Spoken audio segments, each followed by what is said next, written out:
The Third Level, by Jack Finney, the presidents of the New York Central and the New York, New Haven and Hartford railroads will swear on a stack of timetables that there are only two, but I say there are three, because I've been on the third level of the Grand Central Station, yes.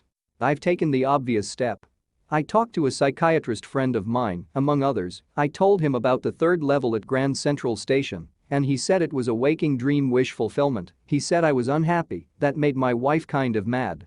But he explained that he meant the modern world is full of insecurity, fear, war, worry and all the rest of it, and that I just want to escape. Well, who doesn't? Everybody I know wants to escape, but they don't wander down into any third level at Grand Central Station. But that's the reason, he said, and my friends all agreed. Everything points to it, they claimed. My stamp collecting, for example, that's a temporary refuge from reality. Well, maybe. But my grandfather didn't need any refuge from reality. Things were pretty nice and peaceful in his day, from all I hear, and he started my collection. It's a nice collection too, blocks of 4 of practically every US issue, first-day covers, and so on. President Roosevelt collected stamps too. You know, anyway, here's what happened at Grand Central one night last summer. I worked late at the office. I was in a hurry to get uptown to my apartment, so I decided to take the subway from Grand Central because it's faster than the bus. Now, I don't know why this should have happened to me.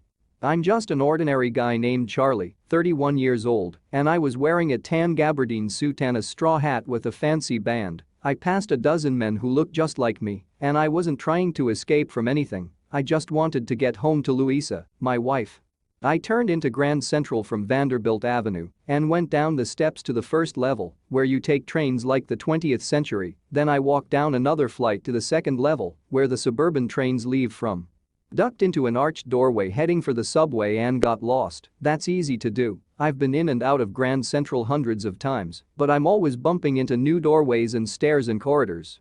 Once I got into a tunnel about a mile long and came out in the lobby of the Roosevelt Hotel. Another time I came up in an office building on 46th Street, 3 blocks away. Sometimes I think Grand Central is growing like a tree, pushing out new corridors and staircases like roots. There's probably a long tunnel that nobody knows about feeling its way under the city right now, on its way to Times Square, and maybe another to Central Park, and maybe because for so many people through the years Grand Central has been an exit. A way of escape. Maybe that's how the tunnel I got into, but I never told my psychiatrist friend about that idea. The corridor I was in began angling left and slanting downward, and I thought that was wrong, but I kept on walking. All I could hear was the empty sound of my own footsteps, and I didn't pass a soul. Then I heard that sort of hollow roar ahead that means open space, and people talking. The tunnel turned sharp left. I went down a short flight of stairs and came out on the third level at Grand Central Station. For just a moment I thought I was back on the second level, but I saw the room was smaller, there were fewer ticket windows and train gates, and the information booth in the center was wood and old-looking, and the man in the booth wore a green eyeshade and long black sleeve protectors.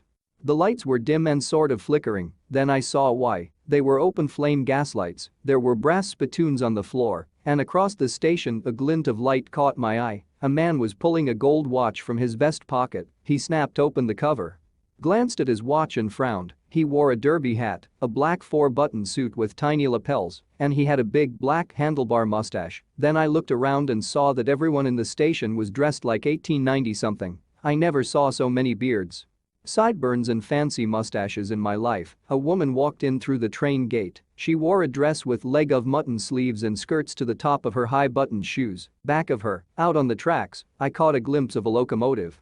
A very small Courier and Ives locomotive with a funnel-shaped stack, and then I knew. To make sure, I walked over to a newsboy and glanced at the stack of papers at his feet. It was The World, and The World hasn't been published for years. The lead story said something about President Cleveland. I've found that front page since, in the public library files, and it was printed June 11, 1894. I turned toward the ticket windows, knowing that here on the third level at Grand Central, I could buy tickets that would take Louisa and me anywhere in the United States we wanted to go. In the year 1894, and I wanted 2 tickets to Galesburg, Illinois. Have you ever been there? It's a wonderful town still, with big old frame houses, huge lawns, and tremendous trees whose branches meet overhead and roof the streets. And in 1894, summer evenings were twice as long. And people sat out on their lawns, the men smoking cigars and talking quietly, the women waving palm leaf fans, with the fireflies all around, in a peaceful world, to be back there with the First World War still 20 years off and World War II over 40 years in the future.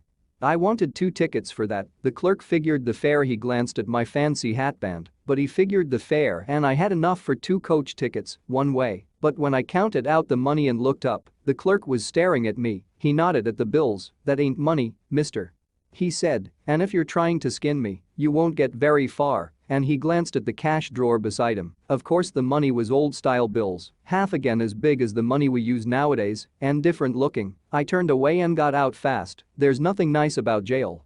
Even in 1894, and that was that. I left the same way I came, I suppose. Next day, during lunch hour, I drew $300 out of the bank, nearly all we had, and bought old-style currency. That really worried my psychiatrist friend. You can buy old money at almost any coin dealers, but you have to pay a premium. My $300 bought less than 200 in old-style bills, but I didn't care. Eggs were 13 cents a dozen in 1894. But I've never again found the corridor that leads to the 3rd level at Grand Central Station, although I've tried often enough. Louisa was pretty worried when I told her all this and didn't want me to look for the 3rd level anymore, and after a while I stopped. I went back to my stamps, but now we're both looking every weekend because now we have proof that the 3rd level is still there. My friend Sam Weiner disappeared. Nobody knew where, but I sort of suspected because Sam's a city boy and I used to tell him about Galesburg. I went to school there and he always said he liked the sound of the place, and that's where he is, all right, in 1894, because one night, fussing with my stamp collection, I found, well, do you know what a first day cover is?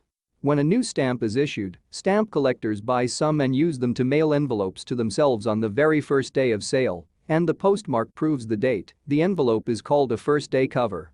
They're never opened, you just put blank paper in the envelope. That night, among my oldest first day covers, I found one that shouldn't have been there, but there it was. It was there because someone had mailed it to my grandfather at his home in Galesburg. That's what the address on the envelope said, and it had been there since July 18, 1894. The postmark showed that, yet I didn't remember it at all. The stamp was a 6-cent, dull brown, with a picture of President Garfield. Naturally, when the envelope came to Granddad in the mail, it went right into his collection and stayed there till I took it out and opened it. The paper inside wasn't blank. It read, 941 Willard Street, Galesburg, Illinois, July 18, 1894. Charlie, I got to wishing that you were right, then I got to believing you were right, and, Charlie, it's true. I found the 3rd level. I've been here 2 weeks, and right now, down the street at the Dailies, someone is playing a piano, and they're all out on the front porch singing "Seeing Nellie Home," and I'm invited over for lemonade. Come on back, Charlie and Louisa. Keep looking till you find the 3rd level. It's worth it, believe me. The note is signed Sam. At the stamp and coin store I go to, I found out that Sam bought $800 worth of old-style currency. That ought to set him up in a nice little hay, feet and grain business. He always said that's what he really wished he could do, and he certainly can't go back to his old business, not in Galesburg, Illinois, in 1894, his old business. Why, Sam was my psychiatrist. Don't leave without giving a like to this video. And please subscribe to my channel to support my work. As always, thanks for watching. Bye bye.